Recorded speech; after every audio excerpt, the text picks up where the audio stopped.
Welcome to the Creative Industry Insight podcast, a podcast that looks at various roles in the creative world. I'm your host, Bobby. Today's guest, author Greville Waterman, joins us to talk about their new book, Just a Bus Stop in Hounslow, Brentford FC's 21-22 season in the Premier League. So sit back and relax as we jump into the conversation with Greville.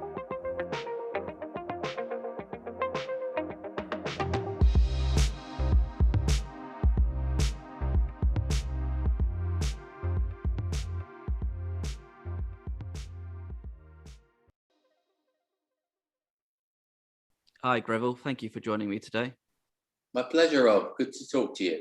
No, I'm happy to have you here with me. We're going to be talking about a book you've written. First time I've had an author on the show, so that's sort of exciting to be branching out, and also to be talking about a mutual interest, Brentford Football Club.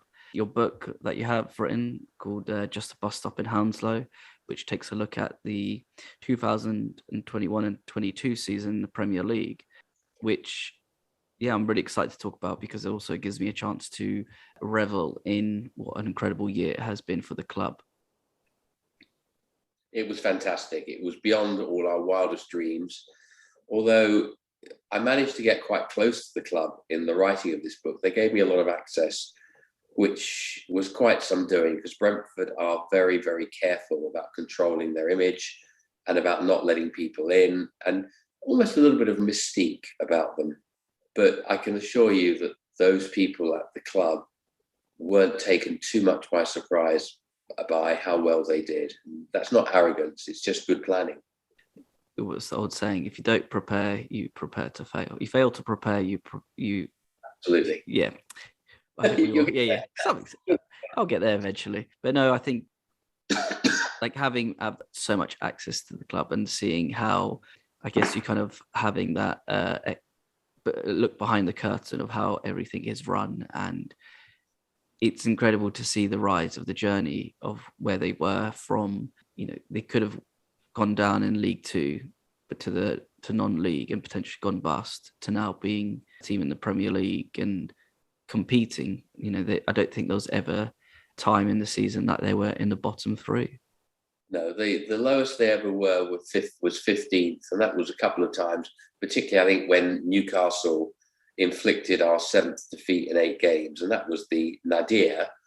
But I think it's fair to say that without Matthew Benham, our local derbies would have been somewhat different. I mean, obviously last season we played Arsenal, Chelsea, West Ham, Spurs, Crystal Palace, and if you want Watford to be a local derby, I do, because we beat them twice. Had it not been Matthew Benham, I think it's much more likely that we'd have been playing against perhaps Hampton and Richmond this season in the Conference South. That's starkly how big an influence he's had on this club that was basically falling apart and was going bust before he really got involved. Bees United did a wonderful job of taking over the club after the ravages of the wrong nodes era, where he did his best to move us to the delights of Woking, just down the road from Brentford, as you can imagine. But Bees United did a great job, steadied the ship. I was on the board for a while then during that terrible period. It was a really difficult period and then Martin Allen came in and sort of gave us our pride back a little bit. But he was his own man, shall we say. Let's not go any further than that. And then eventually Matthew Benham, he was the mystery investor. And for a while, no pictures existed of him. He's still a great mystery. He controls access to himself very, very carefully. He's a very, very brilliant man. And he's very comfortable staying in the background. But he is very actively involved in terms of how the club is run, coordinating the management structure. But he's very good in getting very good people in, like Phil Giles, like John Varney, like a whole raft of other people on the sports medicine, the coaching and the training side, and there'll be new appointments today in that area. So the club runs very, very well. And I think the key thing is they're stable and there are no knee-jerk reactions at Brentford. They have a plan and they stick to it. And they're very much of the opinion that things can revert to the mean very quickly. So if something goes wrong, it could just be the luck of the draw. Someone falls over, the referee does something awful, VAR intervenes, and you've lost three. And I mean, we lost, I think, 5 games in a row. And I remember saying to Thomas Frank before the season, what happens if you lose 5 games in a row? And he laughed at me and said, no, that won't happen. We're too well structured. We're too well organised. And at the end of the season, he said to me, you're right, we did, but we knew we would recover. So the whole thing about it is you have good people who make good decisions and stick to them, unless it's blatantly obvious that the decisions are wrong. And it's very rare that that happens. So I've written 400 pages, and it's sort of a bit like a panegyric. It's sort of a bit hagiographical. What's the word? Hagiography. It's very hard. I hope not, because I've tried to be objective. But it's really hard to find fault with the club because they're punching above their weight. They had the lowest budgets, the smallest squad. They had the lowest attendances, and not one player at the beginning of the season had ever started a game in the Premier League. No problem. We'll take it by storm, which is what they did. I think when it's all the factors and everything, I know sometimes there could be pundits and other fans talking about the promotion bump and how people they're still on that high of being promoted and then winning a few games and everything. But I think the clubs, the way that they sort of detail the standings in the Premier League is that they will have the top 6, but then everybody else is sort of all on the same level playing field in the way that they play, the players that they can bring in, and it's in terms of the club. It's no different to the top 6 of the Championship either. So I think their aim is to sort of get players to compete at that level, but then also push them up a bit further up. Well, I think their objective, according to Phil Giles, the director of football, is to become what he calls an average Premier League team. And by average Premier League team, it means a team that finishes really 9th downwards. Because obviously they're leagues within a league. So you've really got the top 6 or 8, and then you've got 12 to 14 teams that are just hoping beyond hope that they don't get relegated. Simple as that, because anyone can nosedive. I mean, you just have to make a few errors. You just have to have a few injuries. You just have to be riddled with COVID, which Brentford were. And when we had a terrible run early in the new year, it was almost like the perfect storm. We had almost a whole team injured. COVID had ravaged the team, the squad. They let people out on loan in January, didn't replace anyone really. And that's what they do. They take measured risks.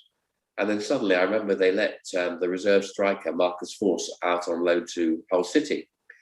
And within a week, they'd lost all 3 strikers, all first-team strikers. So we went into Manchester City, if I remember rightly, with the far less than potent striking duo of Sergi Canos and Saman Godos. Interesting. We actually played quite well with them. But this is how it is. So really, next season, they just want to improve a bit more. They want to solidify and continue the dream. And I'm sure you were there on the first night of the season, which was the Arsenal game. What happened that night was unbelievable. And how the crowd and the players gelled together. And then you had Sky's 18 were there. You had Jamie Carragher and Gary Neville there, who were singing along to Hey Jude, and they just lost it. They just gave into it because it was the first game of the season. It was the first game in the Premier League back with fans back in the stadium, and it was the most unbelievable evening.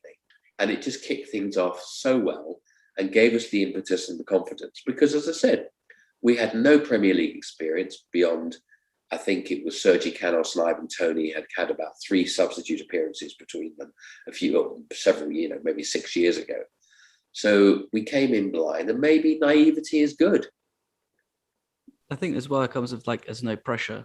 You just go in and you're there to enjoy yourselves. And I think that sort of atmosphere built, as you're saying, this the first game, which had a full crowd capacity at a football ground after COVID, and it was Brentford's first Premier League game, first top flight game since 1935, and I think it was just a great mixture. It's Friday night under lights, and I guess it was just when the final whistle went, it was like a pinch yourself moment that they've just beat a bid ball, and it was also they beat Arsenal convincingly. Yeah.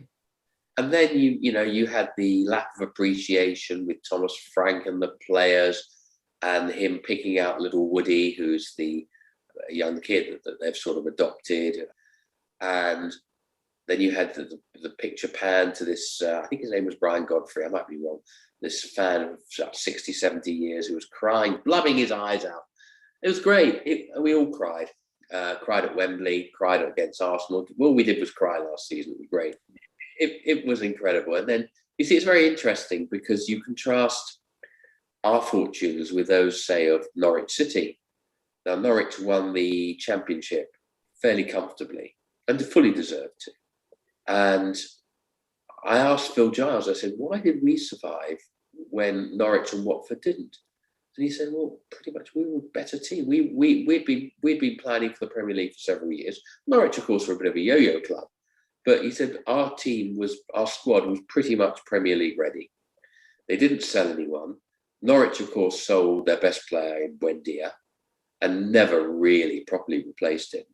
And it didn't help, although, as Thomas Frank said, class will out.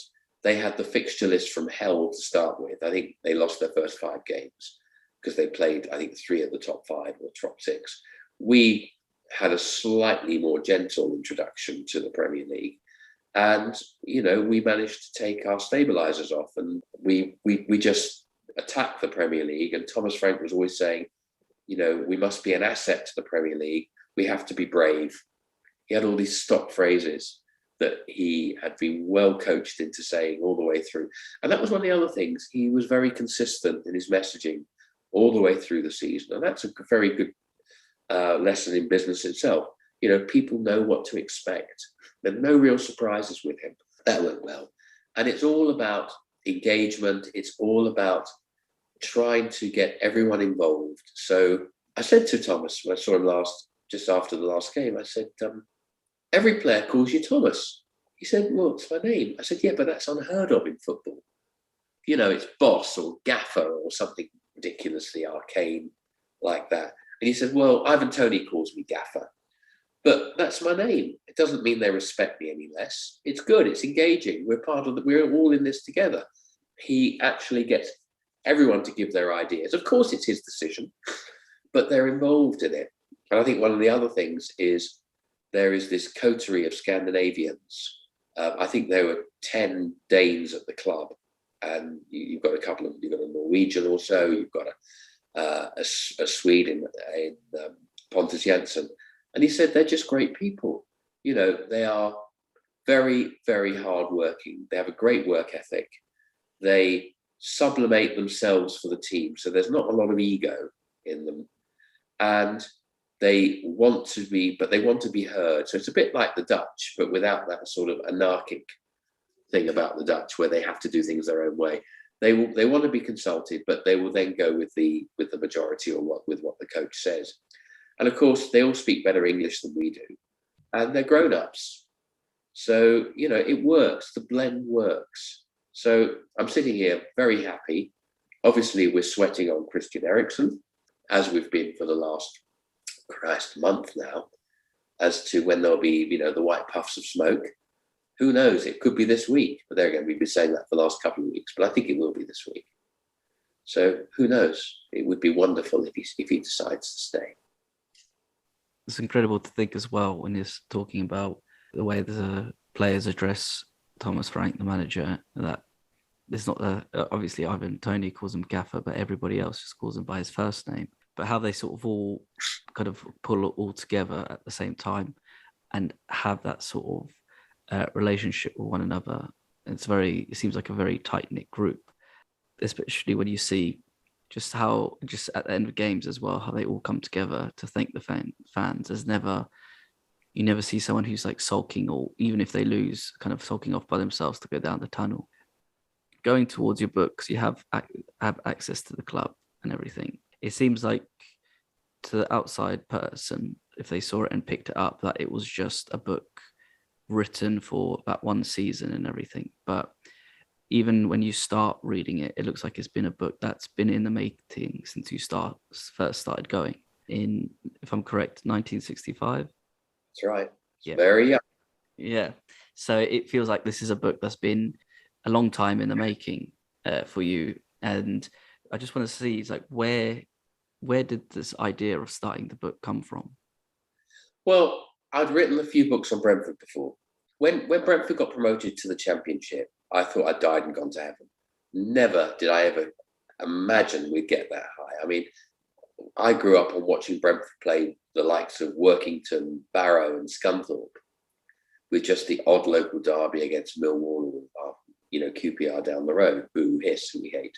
So to get to the Championship was just beyond our wildest dreams. And I was so happy and just thought, if we could just solidify in the Championship, that would be brilliant. So what I did, I remember we got promoted in 2014. I went to Spain with my wife, and on the way back, I just started doodling a bit. I just sort of got my pad out. Maybe actually it might have been my laptop. Got my laptop out, and I just started writing. And I'd written a few things before, and I know I could write. I thought, oh, this might be interesting. So I started writing a blog on the 2014-15 season in the Championship. And I was introduced to a publisher, and I said, are you interested in a book on Brentford? He said, absolutely not. And I said, can I send you what I've written? He said, no. So I sent it to him, and then about 3 days later, he said, oh, yeah, I'll publish this. So I wrote a book about that season, and it was sort of slightly similar to this, but it had lots of historical stuff in there, much more than this one did. And it sort of talked about 40 years of hurt, really. And that was called Ahead of the Game. I then did one called Growing Pains in 2016 on the second year of the Championship, which was a difficult year. Sold damn all. The first one did quite well. And then I did something on a hero first class of Brentford, probably before your time, called Bob Booker. And Bob Booker was the archetype jobbing professional. He wasn't brilliant, but he was always there. He was solid. He was steady, and the fans loved him and hated him. And he had about a 40-year career, because he had about 12 years at Brentford. He went to Sheffield United and took them from the third division to the first, when it was the first division. And then he was assistant manager at Brighton for about 9 years, under six managers like Steve Coppell, Peter Taylor. So I got to know him, and I wrote a biography of him, and that was just great fun, because he became a good friend. So I'd done a few things, but I'd been trying to get closer to Brentford. I mean, they know who I am. I've been going there for many years, but they're very, very wary, because they do run things slightly different. Perhaps the mystique about Brentford is that actually there isn't any mystique, but they don't want to tell people that. They just do things in a more systematic and organised and thoughtful manner.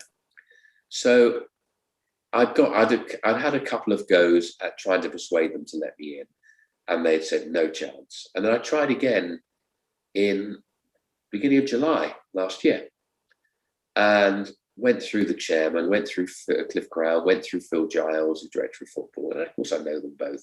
It has to go through Matthew Benham, and you don't speak to Matthew Benham. He doesn't speak to mere mortals like me. Eventually, to my surprise, they came back and said yes, but there were lots of caveats. I couldn't do this, I couldn't do that, I could possibly do this. And the key thing was they insisted on copy approval. And I said, well, yes and no. Depends what he said. No, we're not going to be stupid. And they weren't. So basically, they changed hardly anything. They probably changed about 50 words in the whole book. A couple of times, I think I possibly got a bit too close to a couple of things they didn't want to get out. But most of the time, it was just, no, someone said something that isn't quite on strategy there, and they shouldn't have said that. So I don't want that in. And that's fair enough. So really, they were very helpful. I listened to, obviously, at the beginning of the season, all the press conferences were on Zoom. So I listened to all these incredibly turgid press conferences on a Thursday or Friday, awfully boring, where you've got all these journalists asking the same question 16 different ways.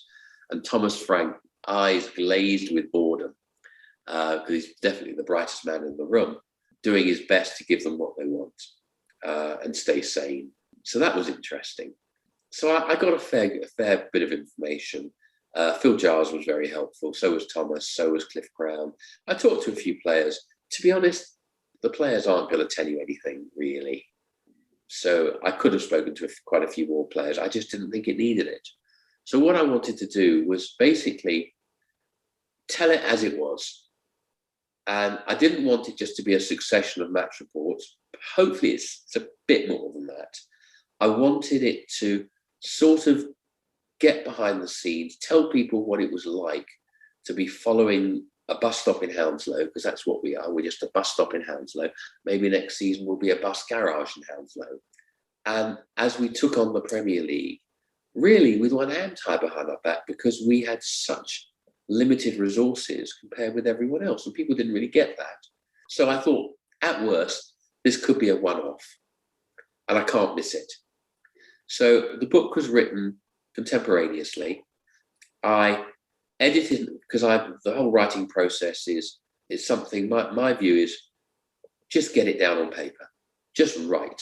A lot of people I know, a lot of writers I know, sit there and they worry over every word. I worry over every word once it's on the paper. So I would sit down and I would write, perhaps in a day I might write 3,000 words, which is quite a lot.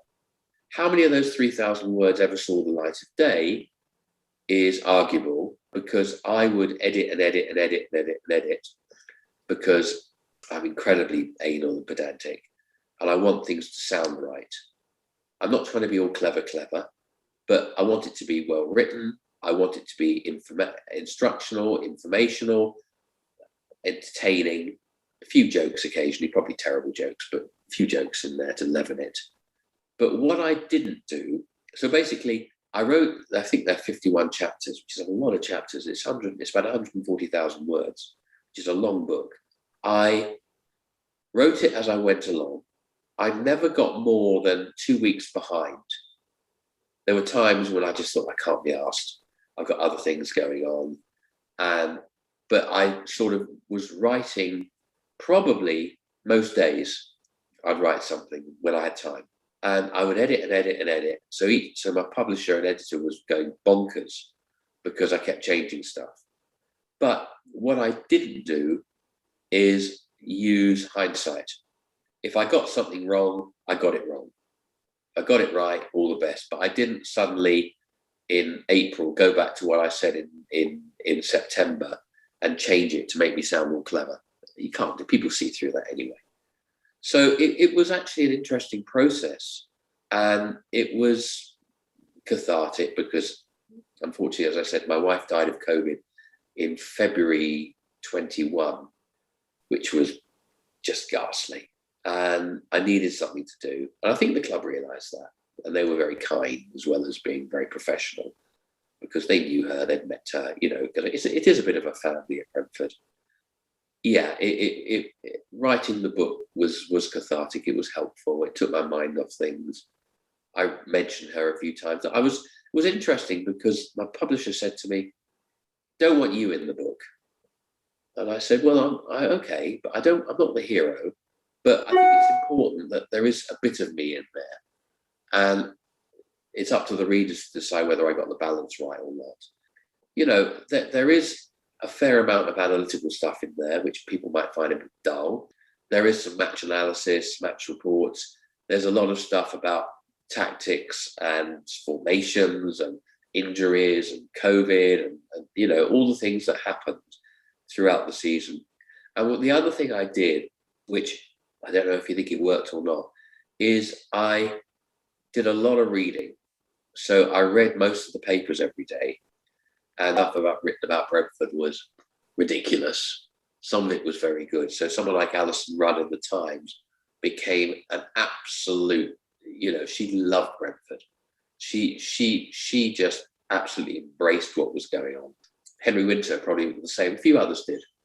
Michael Ames in The Guardian. So I put in a fair few quotes from them, obviously properly credited, when I'd comment on them and agree or disagree. So what I wanted this to be was a record of an incredible year. Hopefully, it's just part of the journey. The journey continues. We will strengthen. Every year we get stronger. This year we didn't sell anybody. So in the past, Brentford have always bought low, sold high. Now things have to change because we're in a different, we're now in Tesco's rather than Aldi. So it's hard because we used to sign players that nobody had ever heard of. Who had heard of Neil Mopé? Who had heard of Said Benrahma? Who had heard of Brian Mbuemo? Most of us never had. But now we are competing with lots of other bigger fish. And it's fair to say that a lot of people look at who Brentford want and then they try and go in and blow us out of the water. So that might be what's going on at the moment. We basically brought in, I think, 4 players last season before the start of the season, of whom one was a massive success in Christopher Ayer, who was this huge 6'6" ball-playing centre-half from Celtic, Norwegian international, wonderful player who has weak hamstring, did his hamstring 3 times, and might miss the beginning of next season. He was a massive success. We brought in a guy called Johan Visser, Lorient, France, who again did very well. So we'll see what happens. There's talk of players coming in. We certainly need 2 or 3 new players. And next season, who knows? But it's going to be exciting. I don't think I'm going to write about it next season. Maybe if Christian Eriksen signs, I might be tempted, but I'm not sure. There's a lot to take in from that in terms of the writing. No.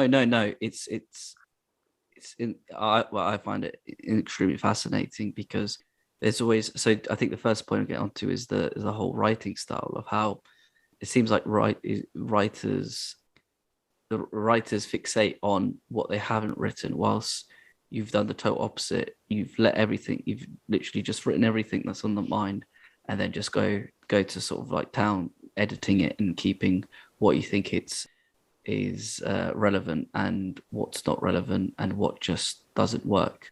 So that seems like a very refreshing way of writing. But then also when you're talking about writing 3,000 words, just wow, incredible. I think the only time somebody could do that is if they're running late with their dissertation.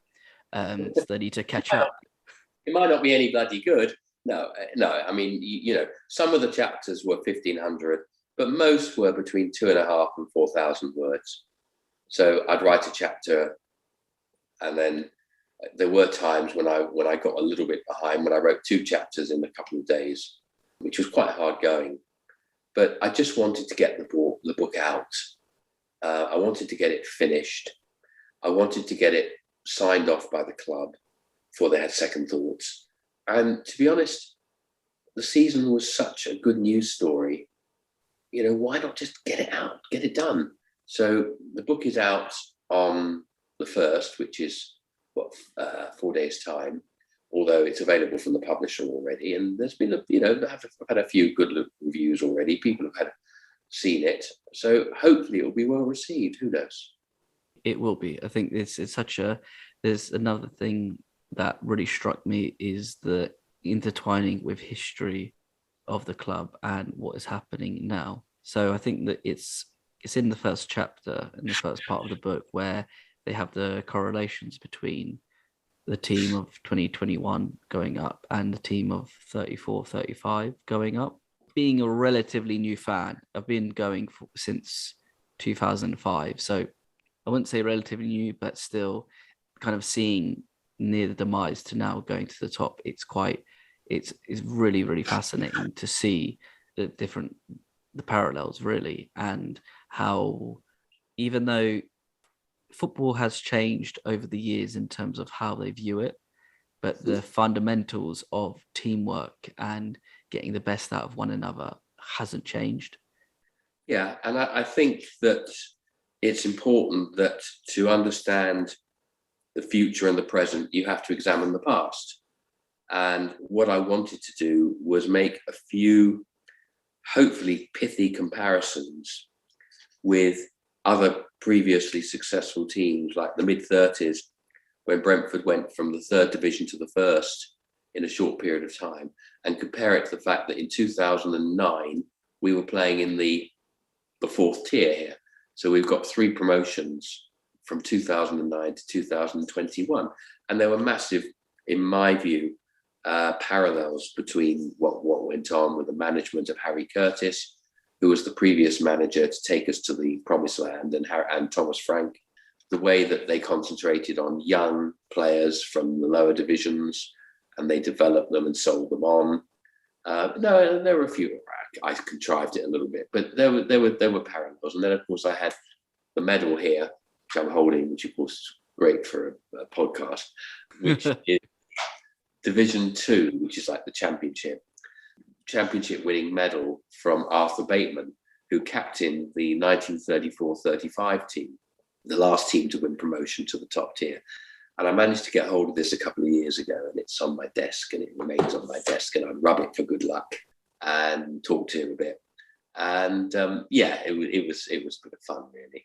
So what I tried to do was intersperse some history.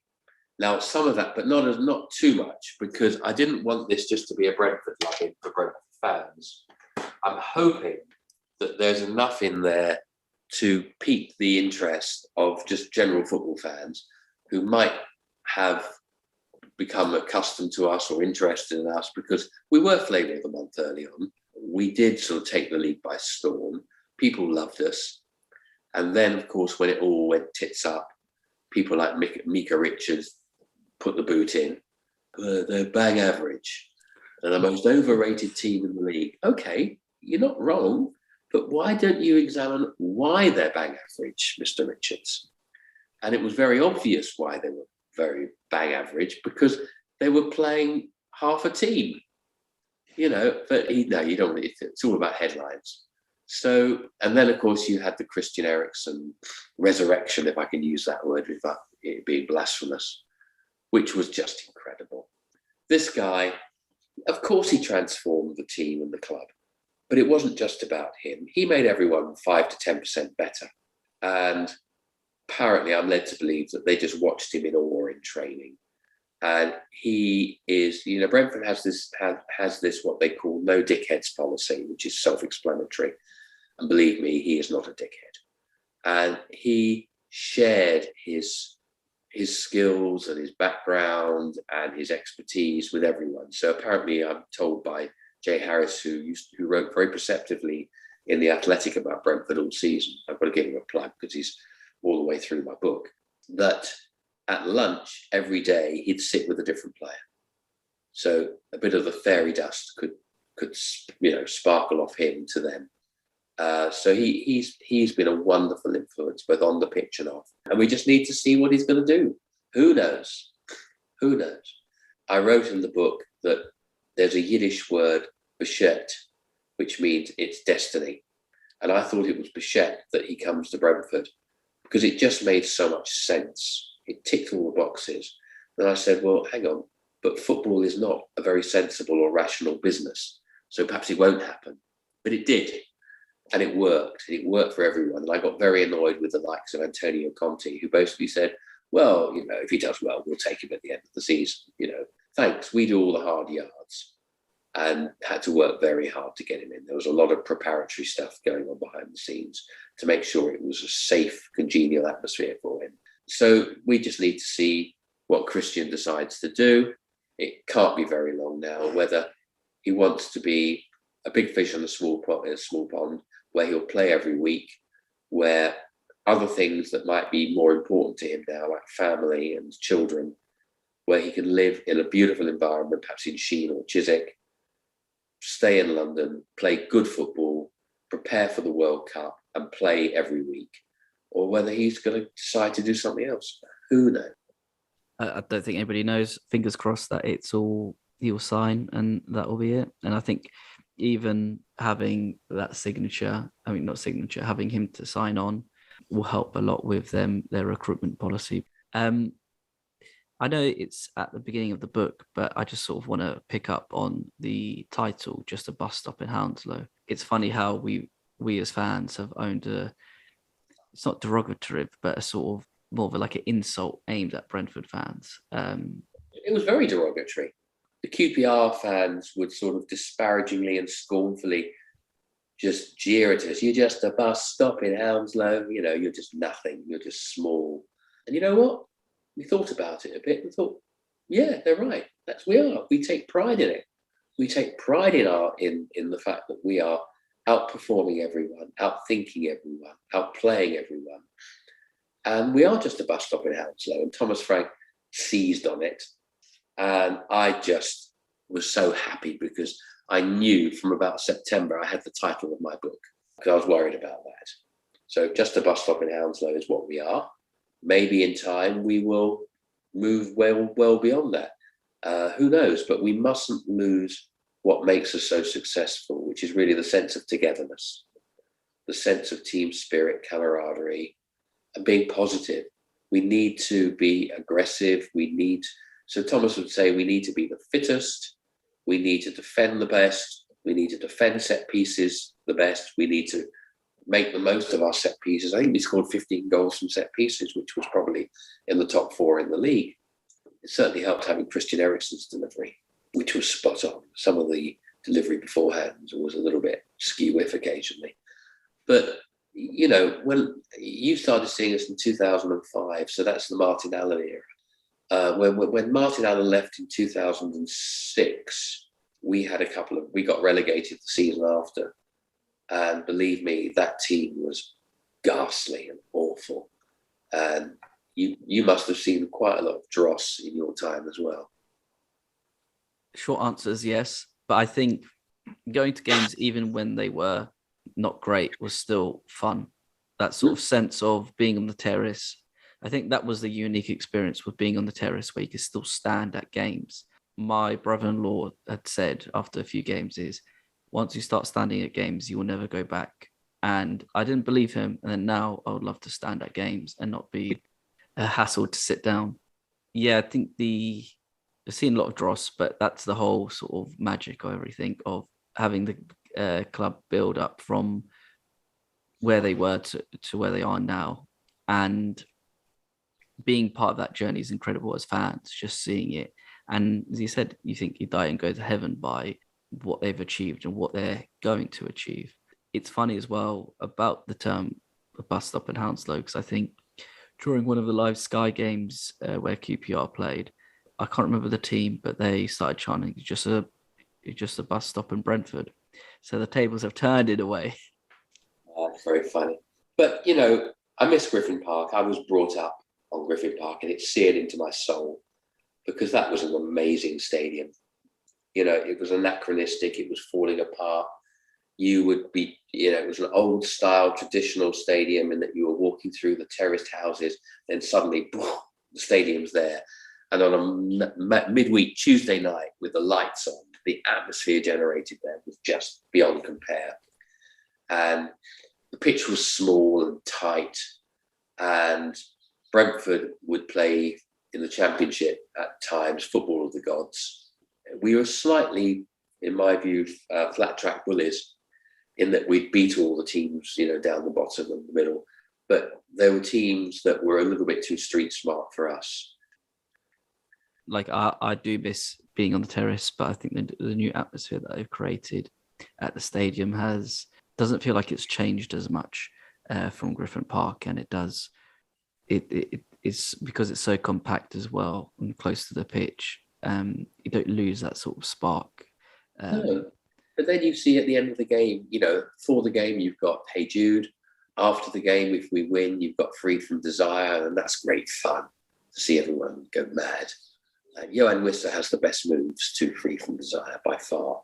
Natural dancer, natural rhythm, brilliant. And he's. So basically, it's fun watching Brentford. I think that's the point. I think there were very few expectations, perhaps, and that's something we've got to worry about, be concerned about, because I always have to be worried about something. And maybe having done so well, there will be more expectations next season. We will not take teams by surprise. There were lots of teams that underestimated us, lots of teams that I don't think were as prepared as they should have been for the way that we played.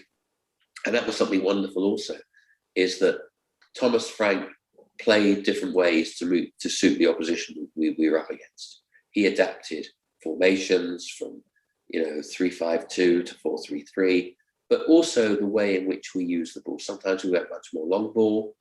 Sometimes we played out from the back. We learnt the hard way, you don't play out from the back against Manchester City or Liverpool because they will murder you. But against lots of other teams, we did. And it was good to see the players learn and evolve. And if you look at some of the players, you look at David Raya, you look at Rico Henry, you look at Ethan Pennock, you look at Christian Norgard, Vitaly Janelt, Ivan Toney, you've got some really, really first-class Premier League players there. Probably missed out a couple.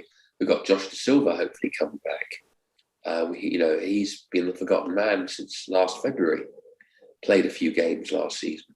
Managed to get himself sent off in his first game back against Newcastle, which was the low point of the season. We were all so excited. It's a good time to be a Brentford fan. It was a good time to write a book about it. I only hope I've done them justice. That's not for me to say. I'm happy with the book. You're never totally content, but I'm happy with it. And that's not supposed to be smug or arrogant, because it was a lot of work. It was a lot of work, but it was fun work. It was a joy to be immersed in such a wonderful project with such nice people. And as I said, it took my mind off less pleasant things.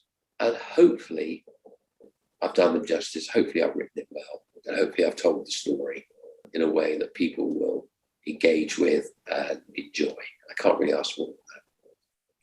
No, I think that's a very poignant way to end the episode. But there is one last question I would love to ask. What was your favourite game of last season? You can only pick one. I would pick three. I'd pick four, but I'll go down. The Arsenal game at home, the Liverpool game at home, the West Ham game away, and the West Ham Chelsea away, and then West Ham at home, because we completely controlled the game and looked at Premiership team. Chelsea away because we absolutely murdered a very arrogant squad that just thought they had to turn up. That was probably the best. But the best game, the Arsenal game was just incredible, amazing. But the Liverpool game was probably the most exciting game of football I've ever seen in my life. How that game oscillated from one team to the next, it was the right score. 3-3 was the right score. And I don't know if you recall, right near the end of the game, Thomas Frank and Jurgen Klopp looked at each other and they exchanged this look, mutual respect and stunned amazement at what they were seeing in front of them. Because believe me, Jurgen Klopp didn't expect Brentford to play the way Brentford played. So that was, if I have to choose a game, I've also said West Ham away, because we actually took the game to West Ham and played really, really well in front of 60,000 people. But the Liverpool game at home was just, I don't know, the zenith. How about you? What would you say? I think, so the West Ham away, I think it was just the fact, it was last minute there, and the fact that sort of West Ham, after they got their equaliser, didn't try push for a winner. The Liverpool game, it's just the sort of whole stunning. I couldn't believe what we were watching, and the fact that we would taken Liverpool to a draw. The fact is that we were leading, we came back. There was the sort of never die attitude in that game. The Chelsea game away was probably the best second half of football I've ever seen. We came out a bit shy and they scored from a screamer, and that really woke everybody up and just outplayed them. And you couldn't believe you were seeing at the time the champions of Europe get demolished by little old Brentford, and they had no reply to anything to what we were throwing at them. I think they had one goal that might have been offside, but other than that, that was it. Yeah. So there were a lot of highlights. By God, I had a lot of material to work with. Let's put it this way. I was very, very fortunate. As I said, I hope I've done it justice. I hope people enjoy. Have you finished it yet? I haven't finished it just yet. I'm still going through everything. Just there's a lot of things going on at the moment, so I don't have as much free time. So I am getting through it and enjoying it very much. Well, that's good. But I'll let you know once I've finished the final thoughts. And I have to decide what I do next, whether it's a Brentford book or something else. We'll have to see. Do you know what? You could always have the title. Well, I guess the theme of the second book might be about second season syndrome and how Brentford overcome it and on their way to Europe. Yeah, that would be very nice. Very nice. I have written about the criminal justice system as well, so I might go back because I'm a magistrate. I might go and look at that again, but we shall see. Greville, thank you so much for joining me today and talking about your book, Just a Bus Stop in Hounslow, which will be out on July 1st. Kind of looking forward to seeing the reactions to that and people sitting down and reading it. And also it will be a really great way of sort of remembering all the great things that happened in the sort of past year and how you yourself have probably you had adversity, and that sort of this book, it's probably helped in how lucky we have been by having this sort of side, but also how lucky you are that you've documented it and sort of help remind people going from a tough time to sort of a better times. Well, that's kind. I'm happy with it. I'm proud of it. It took an awful lot of me in there. Took a lot out of me, and hopefully people can see that because it meant something to me. And hopefully there is some emotion. There is not bias, but it's something that was very important to me. So anyway, the book's out on Friday. Since I want to sell a few copies, it's on Amazon. It can be got from the publishers at hawksmoorpublishing.com. But I hope people read it. I hope they enjoy it. And I hope people let me know what they think about it. Thank you. I've enjoyed being on. No, thank you again for spending the time and talking to me. I'll make sure I'll put a link in the show notes as well, so people can follow it. Thank you again, and take care.